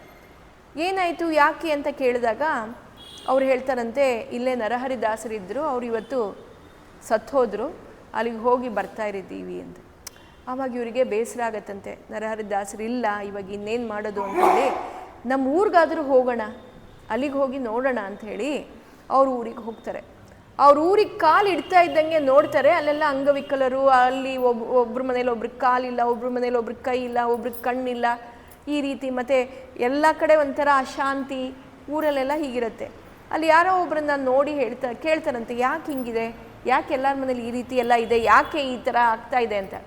ಆಗ ಅವ್ರು ಹೇಳ್ತಾರಂತೆ, ಇಲ್ಲೊಬ್ಬ ಹುಡುಗ ರಾಮ್ಬೋಲಾ ಅಂತ ಇದ್ದ, ಅವ್ರಿಗೆಲ್ಲರೂ ನಾವು ತುಂಬ ಹೀಹಾಳಿಸಿದ್ವಿ, ಅದಕ್ಕೆ ಇವಾಗ ನಮಗೆ ಈ ಶಾಪ, ನರಹರಿದಾಸರು ಶಾಪ ಕೊಟ್ಟಿದ್ದಾರೆ, ಆ ಶಾಪದಿಂದ ಹಿಂಗಾಗಿದೆ ಅಂತ. ಆವಾಗ ಆ ಹುಡುಗ ಹೇಳ್ತಾನಂತೆ, ನಾನೇ ಆ ರಾಮ್ಬೋಲಾ, ನಾನೇ ಇಲ್ಲಿಗೆ ವಾಪಸ್ ಬಂದಿರೋದು ಅಂತ. ಆವಾಗ ಇವ್ರು ಹೇಳ್ತಾರಂತೆ, ನೀನೇನಾ ಅಂತ ಹೇಳಿ ಎಲ್ಲ ಊರವ್ರಿಗೂ ಕರೆದು ಎಲ್ಲರೂ ಅವ್ನ ಕಾಲಿಗೆ ಬಿದ್ದು ನಮಸ್ಕಾರ ಮಾಡಿ ಕ್ಷಮೆ ಯಾಚನೆ ಕೇಳ್ತಾರಂತೆ. ಆಗ ಅವನು ಹೇಳ್ತಾನಂತೆ, ಏನು ಯೋಚನೆ ಮಾಡಿಬಿಡಿ, ನಾನು ನಿಮಗೆಲ್ಲ ಒಳ್ಳೆಯದಾಗಲಿ ಅಂತ ಹೇಳಿ ರಾಮನ ಕಥೆಯನ್ನು ಹೇಳ್ತೀನಿ ಅಂತ ಅವರು ಇಷ್ಟೂ ವರ್ಷ ಕಲ್ತಿರೋ ರಾಮನ ಕಥೆಯನ್ನು ಎಲ್ಲ ಇಲ್ಲಿ ಊರಲ್ಲಿ ಹೇಳ್ತಾ ಇರ್ತಾರಂತೆ. ಎಲ್ಲರೂ ರಾಮನ ಕಥೆ ಕೇಳಿ ಕೇಳಿ ಅವ್ರಿಗೆಲ್ಲ ಅವರ ವಿಕಲತೆ ಏನಿತ್ತು, ಅಂಗವಿಕಲತೆ ಏನಿತ್ತು ಅದೆಲ್ಲ ಸರಿ ಹೋಗ್ತಾ ಇತ್ತಂತೆ. ಈ ಕತೆ ಇದೆಲ್ಲ ಆಗಿದ್ದು ಎಲ್ಲರಿಗೂ ಈ ವಿಷಯ ಎಲ್ಲ ಕಡೆ ಸ್ಪ್ರೆಡ್ ಆಯಿತು. ಅವರು ಇದ್ದಿದ್ದು ರಾಜಪುರ ಜಾಗ ಯಮುನಾ ತೀರದಲ್ಲಿ. ಆ ಯಮುನಾ ತೀರದ ಆ ಕಡೆ ಇನ್ನೊಂದು ಊರು ತಾಳಪುರ ಅಂತ. ಅಲ್ಲಿ ಒಬ್ಬ ಬ್ರಾಹ್ಮಣ ಇದ್ದ. ಆ ಬ್ರಾಹ್ಮಣ ಒಂದು ದಿವಸ ಆ ಯಮುನಾ ನದಿ ತೀರಕ್ಕೆ ಬರ್ತಾನೆ. ಅಲ್ಲಿಂದ ಆ ಕಡೆ ನೋಡ್ತಾನೆ. ಅಲ್ಲೆಲ್ಲ ಜನ ಎಲ್ಲ ಸೇರಿ ಆ ಕಥೆಯನ್ನೆಲ್ಲ ಹೇಳ್ತಾ ಇರೋದನ್ನೆಲ್ಲ ನೋಡ್ತಾನೆ. ಏನು ನಡೀತಾ ಇದೆ ಅಂತ ಬೇರೆಯವ್ರಿಗೆ ಕೇಳ್ತಾನೆ. ಅಲ್ಲಿ ಒಬ್ರು ದಾಸರು, ತುಳಸಿದಾಸರು ಅಂತ ಬಂದಿದ್ದಾರೆ, ತುಳಸಿದಾಸ ಅಂತ, ಅವರು ಎಲ್ಲ ಕತೆ ಹೇಳ್ತಾ ಇದ್ದಾರೆ ಅಂತ. ಅವನೇನು ಹೇಳ್ತಾನೆ, ಅವನಿಗೊಂದು ಮಗಳು ಮತ್ತು ಮಗ ಇಬ್ಬರು ಬಂದು ಇಲ್ಲಿ ಕೇಳೋಣ ಅಂತೆಲ್ಲ ಅವ್ರ ಸಂಸಾರ ಸಮೇತ ಬಂದು ಕಥೆಯನ್ನು ಕೇಳ್ತಾರಂತೆ. ಕತೆ ಕೇಳಿ ನೋಡ್ತಾನೆ, ಇವ್ರು ಎಷ್ಟು ಚೆನ್ನಾಗಿ ಹೇಳ್ತಾ ಇದ್ದಾರೆ ಅಂತ ತುಂಬ ಖುಷಿ ಆಗತ್ತಂತೆ. ಆಮೇಲೆ ಕೇಳ್ತಾನಂತೆ, ಈ ಸಂತರಿಗೆ ಮದುವೆ, ಈ ಕತೆಕಾರರಿಗೆ ಮದುವೆ ಆಗಿದೆಯಾ ಅಂತ. ಇಲ್ಲ, ಮದುವೆ ಆಗಿಲ್ಲ ಅಂತ ಹೇಳಿ ಅವನ ಹತ್ರ ಹೋಗಿ ಬೇಡ್ಕೋತಾನಂತೆ. ನೋಡು, ನನ್ನ ಮಗಳಿದ್ದಾಳೆ, ಅವಳನ್ನ ನೀನು ಮದುವೆ ಆಗಬೇಕು, ರತ್ನಾವಳಿ ಅಂತ ಅವಳ ಹೆಸರು, ಅವಳನ್ನ ನೀನು ಮದುವೆ ಆಗು ಅಂತ. ಆಗ ತುಳಸಿದಾಸರು ಹೇಳ್ತಾರಂತೆ, ನಾನು ಹೇಳಿ ಕೇಳಿ ಕತೆ ಹೇಳೋನು, ನಮಗೇನೊಂದು ವ್ಯವಸ್ಥೆ ಇಲ್ಲ, ನನ್ನನ್ನು ನೀವು ಯಾಕೆ ಅಳಿಯನಾಗಿ ಮಾಡ್ಕೋತೀರಾ ಅಂತ. ಇಲ್ಲ, ನನಗೆ ನಿನ್ನ ಧೈರ್ಯ, ನಿನ್ನ ಭಕ್ತಿಯಲ್ಲಿ ನನಗೆ ಮೆಚ್ಚುಗೆ ಆಗಿದೆ, ನೀನು ನನ್ನ ಮಗಳನ್ನು ಚೆನ್ನಾಗಿ ನೋಡ್ಕೋತೀಯಾ ಅಂತ ಹೇಳ್ತಾನೆ. ಆಗ ತುಳಸಿದಾಸರು ಹೇಳ್ತಾರಂತೆ, ಆಗೋದಿಲ್ಲ ಅಂತ ಹೇಳಿ. ಆದರೆ ಕನಸಲ್ಲಿ ಶಿವನು ಬಂದು ನೀನು ಅವಳನ್ನ ಮದುವೆ ಆಗಬೇಕು ಅಂತ ಹೇಳ್ತಾರೆ. ಆಗ ಅವರು ಒಪ್ಕೋತಾರೆ, ಮದುವೆ ಆಗತ್ತೆ. ಇವಾಗ ನಾನು ಹೇಳೋ ಕತೆ ಏನಂದರೆ, ನಾವು ಇದನ್ನು ಅನ್ಯಥಾ ಭಾವಿಸ್ಬಾರ್ದು, ಭಗವಂತನ ಲೀಲೆ ಏನು ಅಂತ ನಾವಿಲ್ಲಿ ನೋಡಬೇಕು. ಈ ತುಳಸಿದಾಸ ಎಷ್ಟು ಸಂತನಾಗಿದ್ದ, ಎಷ್ಟು ರಾಮನಲ್ಲಿ ಭಕ್ತಿಯುಕ್ತನಾಗಿದ್ದ. ಮದುವೆ ಆಗದ ಕೂಡಲೇ ಬದಲಾವಣೆ ಬಂತು ಅವನಲ್ಲಿ. ಏನು ಬದಲಾವಣೆ ಆಯಿತು ಅಂದರೆ, ಹೆಂಡತಿಯ ಪ್ರಿಯತಮ ಆಗೋದ, ಸದಾ ಅವಳ ಹಿಂದೆ ಇರೋದು, ಸದಾ ಅವಳ ಜೊತೆಲೇ ಇರೋದು. 5 ವರ್ಷ ಅವಳನ್ನ ತವ್ರ ಮನೆಗೂ ಕಳಿಸಿಲ್ಲ ಅಂತೆ ಒಂದ್ಸಲ. ಯಾವಾಗಲೂ ಹೆಂಡತಿಯ ಜೊತೆಲೇ ಇರ್ತಾ ಇದ್ದ. ಕತೆ ಎಲ್ಲ ಹೇಳೋರು, ಆದರೆ ಕಮ್ಮಿ ಹೇಳೋರು, ಆ ರೀತಿ ಎಲ್ಲ ಇರ್ತಾ ಇರಲಿಲ್ಲ. ಹೀಗೆ 5 ವರ್ಷ ಆಯಿತು. ಮಧ್ಯ ಕೆಲವು ಪುಸ್ತಕದಲ್ಲಿ ಏನು ಹೇಳಿದ್ದಾರೆ, ಅವ್ರಿಗೊಂದು ಮಗು ಹುಡ್ತು, ಆದರೆ ಚಿಕ್ಕದಿದ್ದಾಗಲೇ ಸತ್ತೋಯ್ತು ಅಂತ ಹೇಳಿದ್ದಾರೆ. ಕೆಲವು ಕಡೆ ಅದು ಉಲ್ಲೇಖನೇ ಇಲ್ಲ. ಸರಿ, ಹೀಗಾಯಿತು. ಆಮೇಲೆ 5 ವರ್ಷ ಆಯಿತು. ಒಂದು ದಿವಸ ಏನಾಗುತ್ತೆ, ಇವರಿಗೆ ಕತೆ ಹೇಳೋದಕ್ಕೆ ಬೇರೆ ಊರಿಗೆ ಕರೀತಾರೆ. ತುಳಸಿದಾಸರು ಹೋಗಿ ಬರಟ್ತೀನಿ ಅಂತ ಹೆಂಡತಿಗೆ ಹೇಳಿರ್ತಾರೆ. ಅದೇ ಸಮಯಕ್ಕೆ ಅವರ ಅಣ್ಣ ಬರ್ತಾರೆ. ತುಳಸಿದಾಸರು ಹೇಳಿ ಹೊಟ್ಟೋಗ್ತಾರೆ. ರತ್ನಾವಳಿಯ ಅಣ್ಣ ಬಂದು ತಾಯಿಯ ಆರೋಗ್ಯ ಚೆನ್ನಾಗಿಲ್ಲ, ನೀನು ಬರಬೇಕು, ಅವಳು ನಿನ್ನನ್ನು ನೋಡಬೇಕು ಅಂತ ಪ್ರಾಣ ಇಟ್ಕೊಂಡಿದ್ದಾಳೆ, ನೀನು ಬಾ ಅಂತ ಕರ್ಕೊಂಡು ಹೋಗ್ತಾರೆ. ಸರಿ ಅಂತ ಹೇಳಿ ರತ್ನಾವಳಿ, ಅಯ್ಯೋ ನಮ್ಮ ಗಂಡ ಇಲ್ಲ, ಅವ್ರಿಗೆ ಹೇಳಿಲ್ಲ, ನಾನು ಹೇಗೆ ಬರಲಿ ಅಂತ ಹೇಳ್ತಾರಂತೆ. ಅದಕ್ಕೆ ಇವನು ಹೇಳ್ತಾನೆ, ಏನಾಗಲ್ಲ, ನೀನು ಬಾ ನನ್ನ ಜೊತೇಲಿ, ನಾನು ನಿಂಗೆ ಸಂಜೆ ಒಳಗೆ ವಾಪಸ್ ಕರ್ಕೊಂಬಂದು ಬಿಟ್ಬಿಡ್ತೀನಿ, ಏನೂ ಆಗಲ್ಲ, ಬಾ ಅಂತ.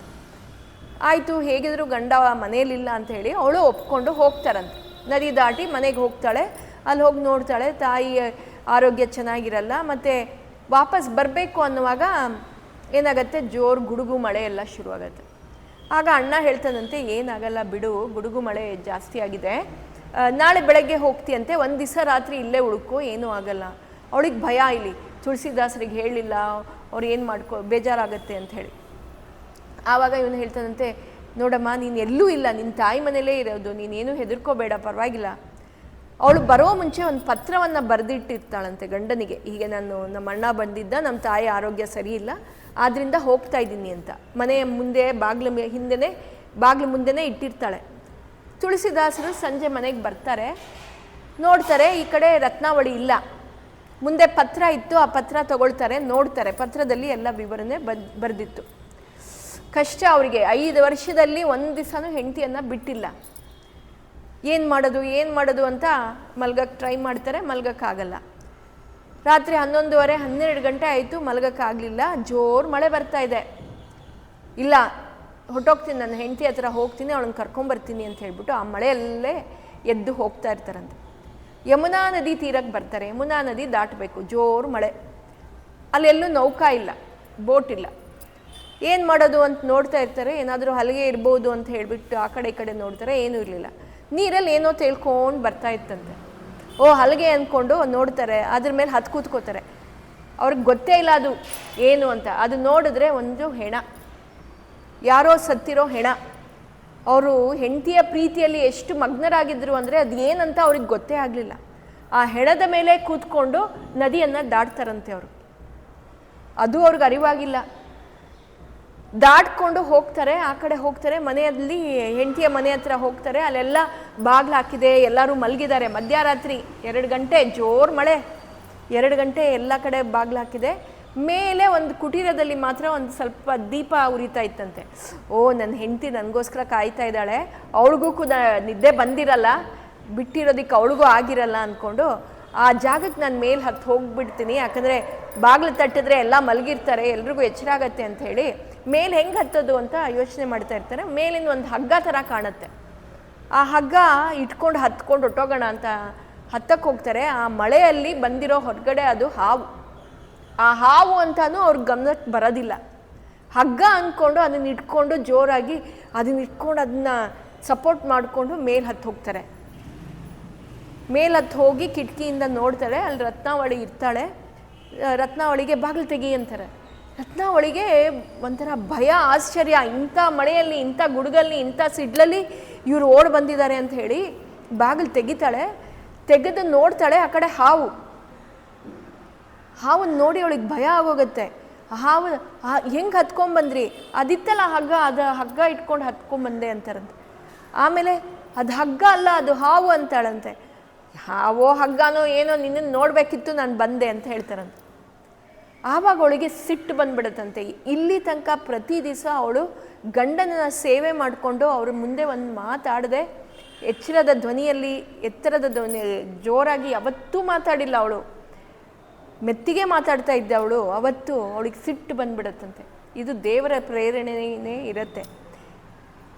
ಈ ಮಾಂಸ, ಈ ದೇಹವನ್ನು ಬಯಸ್ಕೊಂಡು ಇಂಥ ಕಡು ರಾತ್ರಿಯಲ್ಲಿ ಬಂದಿದ್ದೀರಾ, ಇಂಥ ಹಾವನ್ನು ಗಮನಿಸಿದ್ದೆ, ಹೇಗೆ ನದಿ ದಾಟಿದ್ದೀರಾ ಅಂತ ಕೇಳಿದಾಗ ಅದೇನೋ ಒಂದು ಸಿಕ್ತು. ಅವಾಗ ಅವಳಿಗೆ ಅರ್ಥ ಆಗತ್ತಂತೆ, ಏನು ಅಲ್ಲಿ ಹಲ್ಗೆ ಇರಲಿಲ್ಲ, ಏನಿಲ್ಲ, ಅಂದರೆ ಒಂದು ದೇಹದ ಮೇಲೆ ಬಂದಿದ್ದೀರಾ, ಈ ಥರ ಎಲ್ಲ ಬಂದಿದ್ದೀರಾ ಅಂದರೆ ನಿಮಗೆ ಈ ಒಂದು ದೇಹದ ಮೇಲೆ ಇಷ್ಟು ವ್ಯಾಮೋಹನ, ನನ್ನ ಮೇಲಿರೋ ಈ ವ್ಯಾಮೋಹನ ಬಿಟ್ಟು ಅದರಲ್ಲಿ ಒಂದು ಅರ್ಧರಷ್ಟು ಆದರೆ ಆ ಭಗವಂತನ ಮೇಲೆ ಇಟ್ಟಿದ್ದಿದ್ರೆ ನಿಮಗೆ ಮೋಕ್ಷ ಸಿಗೋದು ಅಂತ ಒಂದು ಮಾತು ಜೋರಾಗಿ ಹೇಳ್ತಾಳಂತೆ. ಅವಳು ಹೇಳಿದ ಆ ಮಾತು ಇವನಿಗೆ ಒಂಥರ ಸ್ತಬ್ಧನಾಗಿ ಅಲ್ಲೇ ನಿಂತ್ಬಿಟ್ರಂತೆ. ಸ್ತಬ್ಧರಾಗಿ ಹಂಗೆ ನಿಂತ್ಕೊಂಡ್ಬಿಟ್ರಂತೆ. ಏನು ಹೇಳಿದೆ ನೀನು? ಈ ಪ್ರೀತಿಯನ್ನು ನನ್ನ ರಾಮನ ಮೇಲೆ ತೋರಿಸ್ಬೇಕಿತ್ತ ಅಂತ ಹೇಳಿ ಹಾಗೆ ನಿಂತ್ಕೊಂಡ್ಬಿಟ್ಟು, ನಿನಗೆ ನಮಸ್ಕಾರ ಅಂತ ಹೇಳಿ, ನೀನು ಹೇಳಿದ್ದ ಮಾತು ನನಗೆ ಕಣ್ಣು ತೆರೆಸ್ತು ಅಂತ ಹೇಳಿ ಅಲ್ಲಿಂದ ಹಾಗೆ ಬಾಗಿಲು ಕೆಳಗಡೆ ಇಳಿದು ಬಾಗಿಲು ತೆಕ್ಕೊಂಡು ಓಡೊಟ್ಟೋದ್ರಂತೆ. ಇವಳು ರತ್ನಾವಳಿಗೆ ಅಷ್ಟೊತ್ತು ತನಕ ಏನಾಯಿತು, ಏನು ನಡೀತಾ ಇದ್ದೆ ಅಂತ ಜ್ಞಾನ ಇಲ್ಲ. ಆಮೇಲೆ ಅರಿವಾಯ್ತಂತೆ, ಅಯ್ಯೋ ಏನು ಮಾತಾಡ್ಬಿಟ್ಟೆ ನಾನು, ಏನು ಹೇಳಿಬಿಟ್ಟೆ ನನ್ನ ಗಂಡನಿಗೆ ಅಂತ ಹೇಳ್ಕೊಂಡು ರೀ ರೀ ಇರಿ ಇರಿ ಅಂತ ಇಳ್ಕೊಂಡು ಜೋರಾಗಿ ಕಿರ್ಚ್ಕೊಂಡ್ಬಂದಂತೆ. ಅಣ್ಣ ಎದ್ದು ಬಂದಂತೆ, ಏನಾಯಿತು ಏನಾಯಿತು ಅಂತ. ಹೀಗೆ ಅವ್ರು ಬಂದಿದ್ರು, ಹೀಗೆಲ್ಲ ಮಾತಾಡಿದೆ ಅಂತ. ಅವ್ರು ಹೊಟ್ಟೋದ್ರು, ನೋಡು ಅಣ್ಣ ಅಂತ. ಇಲ್ಲ, ನಾನು ಕರ್ಕೊಂಬರ್ತೀನಿ, ಯೋಚನೆ ಮಾಡಬೇಡ ಅಂತ ಅವ್ರು ಓಡಿ ಬರ್ತಾರಂತೆ. ಅವನು ತುಳಸಿದಾಸರು ಹೋಗ್ತಾ ಇರ್ತಾರೆ ಮಳೆಯಲ್ಲಿ. ಬರ್ತಾರೆ, ಕಾಲು ಹಿಡ್ಕೋತಾರೆ ತುಳಸಿದಾಸರದು ಅವರಣ್ಣ. ಹೋಗಬೇಡಿ, ನನ್ನ ಮಗಳನ್ನ ನನ್ನ ತಂಗಿನ ಕರ್ಕೊಂಡೋಗಿ ಅಂತ. ಇಲ್ಲ, ಅವಳು ನನ್ನ ಗುರುಗಳು, ಇನ್ನು ನಾನು ಬರೋದಿಲ್ಲ, ಅವಳು ನನ್ನ ಕಣ್ಣನ್ನು ತೆರೆಸಿದಾಳೆ, ನಾನು ಹೋಗಬೇಕು, ನನ್ನ ಕಾರ್ಯ ಏನೋ ಅದನ್ನು ನಾನು ಮಾಡಬೇಕು ಅಂತ ಹೇಳ್ಬಿಟ್ಟು ನಾನು ಇನ್ನೂ ಬರೋದಿಲ್ಲ ಅಂತ ಹೇಳಿಬಿಡಿ ಅವಳಿಗೆ ಅಂತ ಹೇಳಿ ಹೊಟ್ಟೋಗ್ತಾರಂತೆ. ಹಾಗೆ ವಾಪಸ್ ಬರ್ತಾರೆ. ಹೆಂಡತಿ ಕೇಳ್ತಾರೆ, ಏನಾಯಿತು, ವಾಪಸ್ ಬರಲಿಲ್ವಾ? ಇಲ್ಲ, ಬರಲಿಲ್ಲ. ಯಾಕೆ?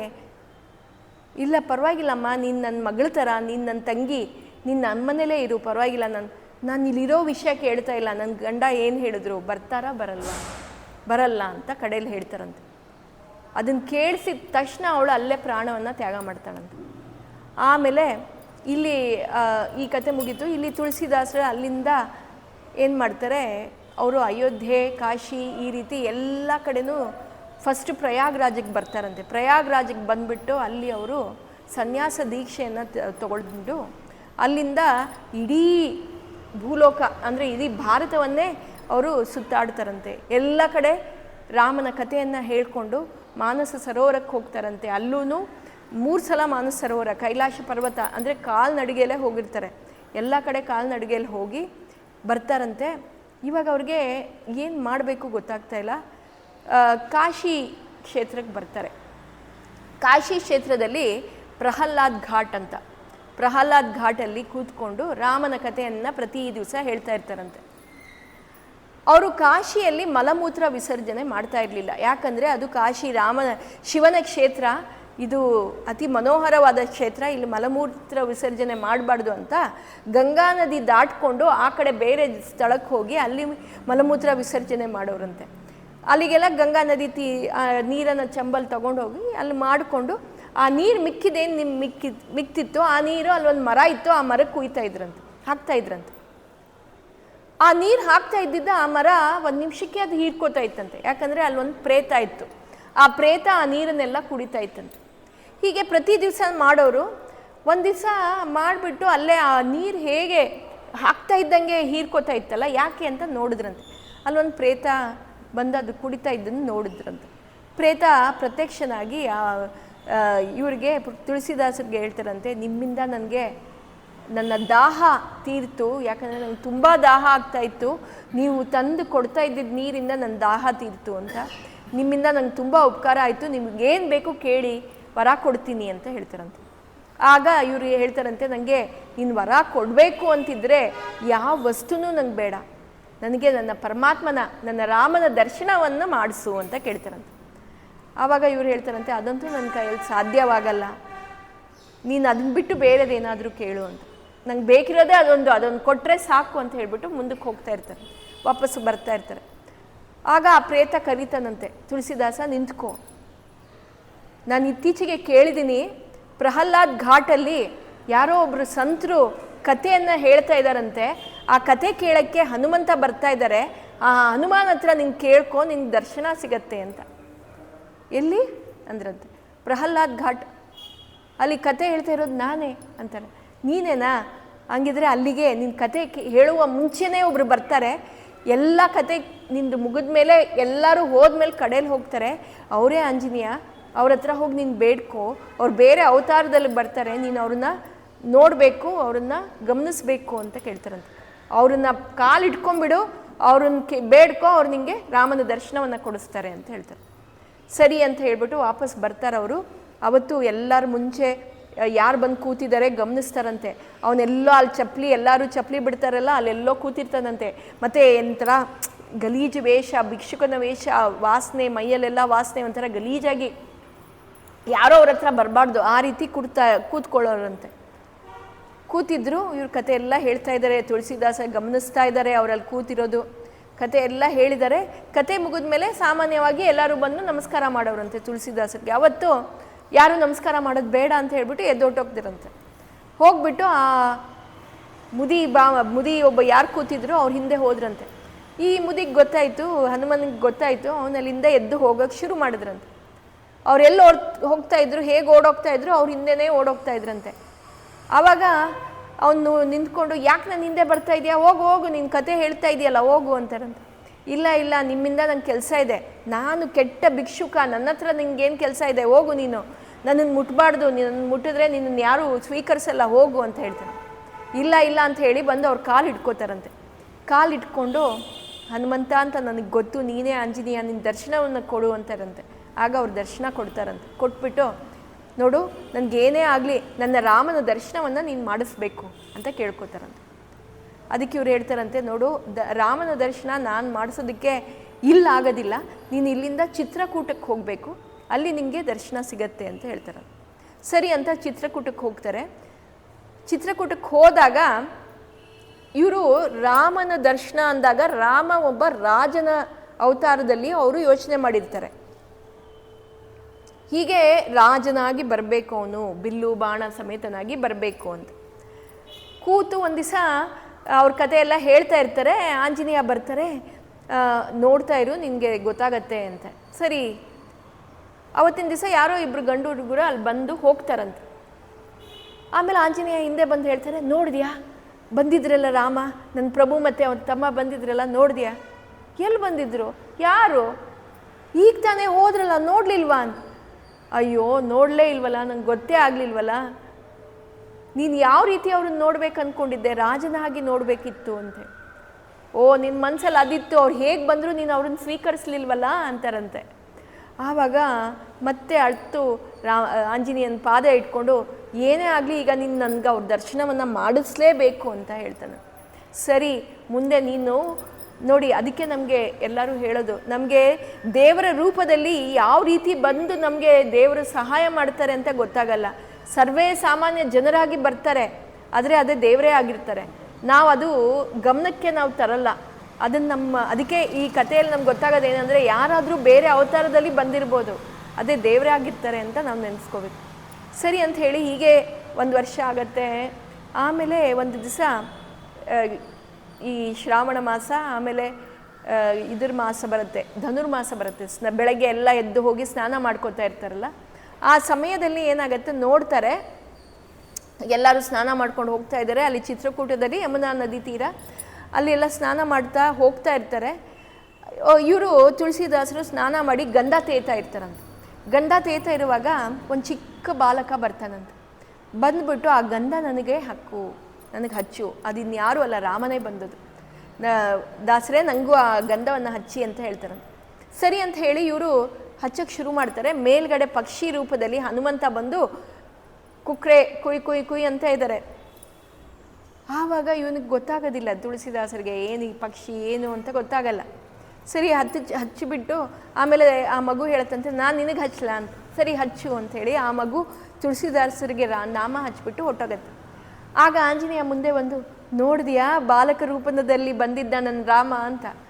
ಅಯ್ಯೋ ಅದು ರಾಮನ, ಅಯ್ಯೋ ನನಗೊಂದು ಭೋಗ ಕೊಟ್ಟಿಲ್ಲ, ಅವನಿಗೆ ಪ್ರಸಾದ ಕೊಟ್ಟಿಲ್ಲ, ಅವನಿಗೆ ಮಂಗಳಾರತಿ ಮಾಡಿಲ್ಲ, ನೈವೇದ್ಯ ಮಾಡಿಲ್ಲ. ಅಯ್ಯೋ ನಿನ್ನ ಈ ಭಾವನೆ ಬೇಡ, ನೀನು ಅವನನ್ನು ನೋಡಿದೆಯಲ್ಲ, ನೀನು ಅವನಿಗೆ ನಮಸ್ಕಾರ ಮಾಡಿದೆಯಲ್ಲ, ಅಷ್ಟೇ ಸಾಕು ಅಂತ ಹೇಳ್ತಾರಂತೆ. ಹೀಗೆ ರಾಮನ ದರ್ಶನ ಮಾಡಿಸ್ತಾರೆ ಆಂಜನೇಯ. ಆಮೇಲೆ ಅಲ್ಲಿಂದ ಅವರು ಕಾಶಿಯಲ್ಲೇ ಮತ್ತೆ ಕಾಶಿಯಲ್ಲಿ ಬಂದು ವಾಪಸ್ ಬಂದು ಅಲ್ಲಿ ರಾಮಚರಿತ ಮಾನಸನ್ನು ಬರೀತಾರೆ. ಆ ಮಾನಸ ಚರಿತೆಯನ್ನು ಬರೆದಿದ್ದು ಯಾಕೆ ಅಂದರೆ, ಮನಸ್ಸಲ್ಲಿ ಅವರಿಗೆ ಸದಾ ಇದ್ದಿದ್ದೇ ರಾಮ. ಆ ರಾಮನನ್ನು ನೆನೆಸ್ಕೊಂಡು ಆ ರಾಮಚರಿತ ಮಾನಸವನ್ನು ರಚನೆ ಮಾಡ್ತಾರೆ. ಆ ರಚನೆ ಮಾಡಿ ಇಲ್ಲಿ ತನಕ ಅವರು ಇಷ್ಟೆಲ್ಲ ಮಾಡಿದ್ದು, ಅವರು ಮಾಡಿರೋ ಇದು ಏನು ಅಂಗವಿಕಲತೆ ಹೋಗಿಸಿದ್ದು ಮತ್ತು ಜನರಿಗೆಲ್ಲ ಸಹಾಯ ಮಾಡಿದ್ದು ಎಲ್ಲ ಪ್ರಚಾರವಾಗಿತ್ತಂತೆ. ಅಲ್ಲಿ ದೆಹಲಿಯಲ್ಲಿ ಅಕ್ಬರ್ ರಾಜನಿಗೆ ಈ ಪ್ರಚಾರ ಗೊತ್ತಾಯಿತು, ಈ ಥರ ರಾಮಚರಿತ ಮಾನಸ ಎಲ್ಲ ರಚನೆ ಮಾಡಿದ್ದಾರೆ. ಆಮೇಲೆ ಇವರೆಲ್ಲ ತುಂಬ ಏನೇನೋ ಮಾಡ್ತಾ ಇದ್ದಾರೆ, ಅಘೋರವಾಗಿ ಕೆಲಸವನ್ನು ಮಾಡ್ತಾ ಇದ್ದಾರೆ, ಮತ್ತು ಏನೋ ಮಿರಾಕಲ್ಸ್ ಮಾಡ್ತಾರೆ ಅಂತ ಋಷಿ ಇವರು, ಸಂತ್ರಿ ಇವರು ಅಂತೆಲ್ಲ ಗೊತ್ತಾಗತ್ತೆ. ಅದಕ್ಕೆ ಇವರೇನು ಮಾಡ್ತಾರೆ, ಅಕ್ಬರು ಅವನನ್ನು ಕರ್ಕೊಂಬನ್ನಿ, ಇಲ್ಲೇನು ಮಿರಾಕಲ್ ಮಾಡ್ತಾರೆ ನೋಡೋಣ ನಾನು ಅಂತ ಹೇಳ್ಬಿಟ್ಟು ಅವ್ರನ್ನ ಇಲ್ಲಿ ಕರೆಸ್ಬಿಟ್ಟು, ನೀನು ಇಲ್ಲೇನಾದರೂ ಒಂದು ಮಿರಾಕಲ್ ಮಾಡಬೇಕು ಅಂತ ಹೇಳ್ತಾರಂತೆ. ಇವ್ರು ಹೇಳ್ತಾರೆ, ನೋಡಿ ನಾನು ಸಾಮಾನ್ಯ ಭಕ್ತ, ರಾಮನಾಮ ಜಪ ಮಾಡೋದೇ ನನಗೆ, ಇನ್ನೇನಿಲ್ಲ, ನಾನೇನು ಮಿರಾಕಲ್ ಮಾಡಲ್ಲ, ನನ್ನ ಕೈಯಲ್ಲಿ ಏನೂ ಆಗೋದಿಲ್ಲ ಅಂತ ಹೇಳ್ತಾರೆ. ನಾನು ಅಕ್ಬರ್ ಬಾದ್ಶಾ, ನಾನು ಹೇಳ್ತಾ ಇದ್ದೀನಿ. ಕೆಲವು ಬುಕ್ಕಲ್ಲಿ ಅಕ್ಬರ್ ಅಂತಾರೆ, ಕೆಲವರು ಜಹಂಗೀರ್ ಅಂತಾರೆ. ಇದು ಯಾರಿಗೂ ಕ್ಲಾರಿಟಿ ಇಲ್ಲ, ಬಟ್ ಒಬ್ಬ ಮೊಘಲ್ ರಾಜ ಅಷ್ಟೆ. ಸರಿ, ನೀನು ಮಾಡಲ್ಲ ಅಂದರೆ ನಿನಗೆ ಕಾರಾಗೃಹದಲ್ಲಿ ಹಾಕ್ತೀನಿ ಅಂತ ಹೇಳ್ತಾರಂತೆ. ಕಾರಾಗೃಹದಲ್ಲಿ ಹಾಕ್ತಾರೆ.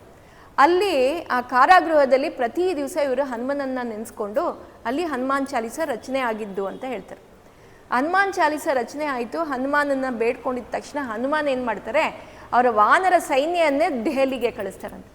ಆ ವಾನರ ಸೈನ್ಯ ಬಂದು ಎಲ್ಲ ದೆಹಲಿಯಲ್ಲಿ ಎಲ್ಲ ಕಡೆ ಆಹಾಕಾರ ಮಾಡ್ತಾರಂತೆ. ಹೇಗೆ ಶ್ರೀಲಂಕಾದಲ್ಲಿ ಆಹಾಕಾರ ನಡೀತು ಅದೇ ಥರ ಇಲ್ಲಿ ಆಹಾಕಾರವನ್ನು ಮಾಡ್ತಾರಂತೆ. ಈಗ ಈ ಅಕ್ಬರ್ ಬಾದ್ಶಾಗೆ ಒಂಥರ ಕಷ್ಟ ಆಯಿತು, ಏನಾಗ್ತಾ ಇದೆ ಗೊತ್ತಾಗ್ತಾ ಇಲ್ಲ ಅಂತ ಬಂದು ಆ ತುಳಸಿದಾಸರನ್ನು ಶರಣಾಗಿ, ಇದೇನು ನಡೀತಾ ಇದನ್ನೆಲ್ಲ ನಿಲ್ಲಿಸು ನೀನು ಅಂತ ಹೇಳ್ತಾರಂತೆ. ಆಗ ತುಳಸಿದಾಸರು ಹೇಳ್ತಾರಂತೆ, ನೋಡು ನೀನು ಕೇಳಿದೆ ಮಿರಾಕಲು, ನಾನೇನು ಮಾಡಿಲ್ಲ, ಭಗವಂತನೇ ಮಾಡಿದ್ದಾನೆ ಅಂತ ಹೇಳಿ ಅವ್ರನ್ನ ಬಿಟ್ಕೊಡ್ತಾರೆ. ಹೀಗೆ ಅವರು ವಾಪಸ್ ಬರ್ತಾರೆ.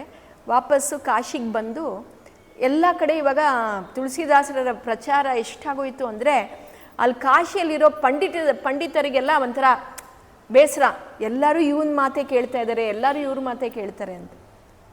ಇನ್ನೊಂದು ಏನಂದರೆ, ಈ ರಾಮಚರಿತ ಮಾನಸ ರಚನೆ ಮಾಡೋದು ಫಸ್ಟ್ ಅವ್ರು ಏನು ಮಾಡ್ತಾರೆ, ಸಂಸ್ಕೃತದಲ್ಲಿ ಬರಿತಾ ಇರ್ತಾರೆ. ಪ್ರತಿ ದಿವಸ ಬರೀತಾರೆ, ಬೆಳಗ್ಗೆಯಿಂದ ಸಂಜೆಗೆ ಬರ್ದಿದ್ದೆಲ್ಲ ಮಾಯ ಆಗೋಗೋದಂತೆ. ಯಾಕೆ ಅಂತ ಇವ್ರಿಗೆ ಗೊತ್ತಾಗ್ತಾ ಇರಲಿಲ್ಲ. ಆವಾಗ ಶಿವನ ಅವ್ರ ಕನಸಲ್ಲಿ ಬಂದು ಇದನ್ನು ಸರ್ವೇ ಸಾಮಾನ್ಯ ಜನರಿಗೆ ಅರ್ಥ ಆಗುವಂಥ ಭಾಷೆಯಲ್ಲಿ, ಅಂದರೆ ಹಿಂದಿ ಇಲ್ಲ ಅವಧಿ ಅಂತ ಆ ಭಾಷೆಯನ್ನು ಕರೀತಾರೆ, ಆ ಭಾಷೆಯಲ್ಲಿ ನೀನು ಬರಿಬೇಕು. ಯಾಕಂದರೆ ಅವಾಗೆಲ್ಲ ಇದ್ದಿದ್ದು ಸಂಸ್ಕೃತದಲ್ಲಿ. ಸರ್ವೇ ಸಾಮಾನ್ಯ ಜನರಿಗೆ ಅರ್ಥ ಆಗುವಂಥ ಭಾಷೆಯಲ್ಲಿ ಬರೀಬೇಕು ಅಂದಾಗ ಅದನ್ನು ಅವಧಿ ಅಂದರೆ ಹಿಂದಿ, ಇವಾಗ ನಾವು ಏನು ಹನುಮಾನ್ ಚಾಲೀಸ ಹೇಳ್ತೀವಿ ಆ ರೀತಿ ಭಾಷೆಯಲ್ಲಿ ಆ ರಾಮಚರಿತ ಮಾನಸ ಬರೆದಿರೋದು. ಅದು ಚೌಪಾಯಿ ಅಂತ ಹೇಳ್ತಾರೆ. ಆ ಚೌಪಾಯಿ, ಆ ಮಂತ್ರಗಳನ್ನು ಚೌಪಾಯಿ, ಆ ಶ್ಲೋಕಗಳನ್ನು ಚೌಪಾಯಿ ಅಂತಾರೆ. ಎಲ್ಲರ ಮನೆಯಲ್ಲೂ ಈಗಲೂ ಆ ಚೌಪಾಯಿಯನ್ನು ಹೇಳ್ತಾರೆ. ಈ ಚೌಪಾಯಿಗೆ ಜಾಸ್ತಿ ಮಹತ್ವ ಬಂದಿದೆ ಅಂತ ಪಂಡಿತರಿಗೆಲ್ಲ ಒಂಥರ ಬೇಸರ ಆಗ್ತಿತ್ತಂತೆ. ಆವಾಗ ಅವ್ರು ಹೇಳ್ತಾರಂತೆ, ಈ ಎಲ್ಲರೂ ಈ ರಾಮಚರಿತ ಮಾನಸವನ್ನು ಇದು ಮಾಡ್ತಾ ಇದ್ದೀರಾ, ಅದು ಮಾಡಬಾರ್ದು, ನಮ್ಮ ವೇದ ನಮ್ಮ ಪುರಾಣಗಳೇ ಜಾಸ್ತಿ ಅಂತ ಹೇಳ್ತಾರೆ. ಆವಾಗ ಎಲ್ಲರೂ ಹೇಳ್ತಾರೆ, ಆ ಕಾಶಿ ವಿಶ್ವೇಶ್ವರನೇ ಅದನ್ನು ಸಿದ್ಧಪಡಿಸ್ಬೇಕು, ಏನು ಒಳ್ಳೆಯದು ಅಂತ ಹೇಳಿ ಆ ರಾತ್ರಿ ಏನು ಮಾಡ್ತಾರೆ, ಎಲ್ಲ ಗ್ರಂಥವನ್ನು ದೇವಸ್ಥಾನದಲ್ಲಿ ಇಟ್ಟು ಹೋಗ್ತಾರಂತೆ. ಈ ರಾಮಚರಿತ ಮಾನಸವನ್ನು ಕೆಳಗಿತ್ತು, ಮೇಲೆ ವೇದಗಳು ಪುರಾಣಗಳು ಅದನ್ನೆಲ್ಲ ಇಡ್ತಾರಂತೆ. ಬೆಳಗ್ಗೆ ಎದ್ದು ನೋಡ್ತಾರೆ, ಎಲ್ಲ ಕೆಳಗಡೆ ಹೋಗಿತ್ತಂತೆ, ರಾಮಚರಿತ ಮಾನಸ ಮೇಲೆ ಬಂದಿತ್ತಂತೆ. ಆಗ ಈ ಪಂಡಿತರಿಗೆಲ್ಲ ಪರಮಾತ್ಮ ಇವನು ತುಳಸಿದಾಸ ದೇವರೇ ಇದನ್ನು ಒಪ್ಕೊಂಡಿದ್ದಾರೆ ಅಂತ ತುಳಸಿದಾಸರಿಗೆ ಶರಣಾಗ್ತಾರಂತೆ. ಹೀಗೆ ತುಳಸಿದಾಸರು ಎಲ್ಲ ಕಡೆ ಹೋಗಿ ಈ ದೇವರ ಕಥೆಯನ್ನು ಹೇಳಿ ಇನ್ನೂ ಅನೇಕ ಗ್ರಂಥಗಳನ್ನು ರಚಿಸಿದ್ದಾರೆ. ಹೀಗೆ ರಚನೆ ಮಾಡಿ ಅವರು ಇರೋ ಜಾಗ ಅಲ್ಲಿ ಅಸ್ಸಿ ಘಾಟ್ ಅಂತ ಹೇಳ್ತಾರೆ. ಅಸ್ಸಿ ಘಾಟ್ ಅಂತೆ, ಅಲ್ಲಿ ಈಗಲೂ ತುಳಸಿದಾಸರು ಇದ್ದಿದ್ದ ಸ್ಥಳ ಅದು. ಅವರಲ್ಲಿ ಇದ್ದಿದ್ದು ಜಾಗ ಮತ್ತು ಅವರ ಅಲ್ಲಿ ಬಿಂಬ ಎಲ್ಲ ಇದೆಯಂತೆ. ಅವ್ರು ಇದ್ದಿದ್ದ ಆ ಮಹಲ್ಗಳಿದೆಯಂತೆ. ಅಲ್ಲಿ ಅಕ್ಬರ್ ಬಾದ್ಶಾ ಆಮೇಲೆ ಅವ್ರಿಗೆ ಒಂದು ಮಹಲ್ ಅಂದರೆ ಒಂದು ಕುಟೀರವನ್ನು ಮಾಡಿಕೊಟ್ಟಿದ್ರು. ಆ ಜಾಗ ಈಗಲೂ ಇದೆಯಂತೆ. ಅವರು ಓಡಾಡ್ತಾ ಇದ್ದಿದ್ದ ಆ ನೌಕೆ ಈಗಲೂ ಇದೆಯಂತೆ. ಕಾಶಿಗೆ ಹೋದಾಗ ಈ ಸ್ಥಳವನ್ನು ನೋಡಬೇಕು. ಕಾಶಿಯಲ್ಲಿ ಇವರು ಹನುಮಂತ ಸಿಕ್ಕಿದ್ನಲ್ಲ, ಆ ಜಾಗ ಹನುಮಂತನಿಗೆ ಬೇಡ್ಕೊಂಡ್ರಂತೆ, ನೀನು ಹೇಗೆ ನಂಗೆ ಬಂದು ನನ್ನ ಸಂಕಟವನ್ನು ವಿಮೋಚನೆ ಮಾಡಿದೀಯಾ, ಈ ರೀತಿ ನೀನು ಅಲ್ಲಿ ಉಳಿಬೇಕು ಅಂತ ಹೇಳಿ ಆ ಜಾಗದಲ್ಲಿ ಸಂಕಟ ಮೋಚನ ಹನುಮಾನ್ ಅಂತ ಒಂದು ದೇವಸ್ಥಾನ ಇದೆಯಂತೆ. ಅದೇ ಜಾಗ ಅಂತೆ ಅಲ್ಲಿರೋದು. ಅದನ್ನು ನೋಡಬೇಕಂತೆ, ಕಾಶಿಗೆ ಹೋದಾಗ ನಾವು ಅದನ್ನು ನೋಡಬೇಕು ಅಂತ ಹೇಳ್ತಾರೆ. ಹೀಗೆ ತುಳಸಿದಾಸರು ಹೇಳಿಕೊಂಡು ಆ ಅಸ್ಸಿ ಘಾಟಲ್ಲಿ ಅವರ ಪ್ರಾಣವನ್ನು ತ್ಯಾಗ ಮಾಡಿದ್ರು. ಹೀಗೆ ಈ ತುಳಸಿದಾಸರಿಗೆ ನಾವು ಶತಕೋಟಿ ಪ್ರಣಾಮವನ್ನು ಬೀರಬೇಕು. ಯಾಕಂದರೆ ಅವ್ರು ಹೇಳಿರೋ ಆ ರಾಮಚರಿತ ಮಾನಸ ಹನುಮಾನ್ ಚಾಲೀಸ ನಾವು ಹೇಳ್ಕೊಂಡ್ರೆ ಸಾಕು, ನಮ್ಮಲ್ಲಿರುವಂಥ ಎಲ್ಲ ದೋಷಗಳು ನಿವಾರಣೆ ಆಗುತ್ತೆ. ಮತ್ತು ಇಲ್ಲಿ ನಮ್ಮಲ್ಲಿ ಅಷ್ಟಿಲ್ಲ, ನಾರ್ತಲ್ಲೆಲ್ಲ ರಾಮಚರಿತ ಮಾನಸವನ್ನು ಪ್ರತಿಯೊಂದು ಮನೆಯಲ್ಲೂ ಪ್ರತಿಯೊಬ್ಬರು ಆ ದೋಹವನ್ನು ಹೇಳ್ತಾರೆ, ಆ ಚೌಪಾಯಿಯನ್ನು ಹೇಳ್ತಾ ಇರ್ತಾರೆ. ಅವ್ರಿಗೆ ಅದು ಒಂಥರ ಮಂತ್ರ, ನಾರ್ಮಲ್ ಮಂತ್ರ ಥರ, ಮಕ್ಕಳೆಲ್ಲ ಎಲ್ಲರ ಬಾಯಲ್ಲೂ ಬರುತ್ತೆ. ಈ ರೀತಿ ಹೇಳಿರೋ ಆ ತುಳಸಿದಾಸರಿಗೆ ನಮ್ಮ ಸಾಷ್ಟಾಂಗ ನಮಸ್ಕಾರ. ಹರೇ ಹರೇ ಮೇ ಹರ ಪಾತಕಾನಿ ಹರೇ ಹರೇ ಮೇ ಕುರು ಮಂಗಳಾನಿ ಹರೇ ಹರೇ ಮೇ ತವ ದೇಹಿ ದಾಸ್ಯಂ ಹರೇ ಹರೇ ಮೇ ತವ ಭಕ್ತಿರಸ್ತು. ಹರೆಯೇ ನಮಃ, ಹರೆಯೇ ನಮಃ. ಶ್ರೀಕೃಷ್ಣಾರ್ಪಣಮಸ್ತು.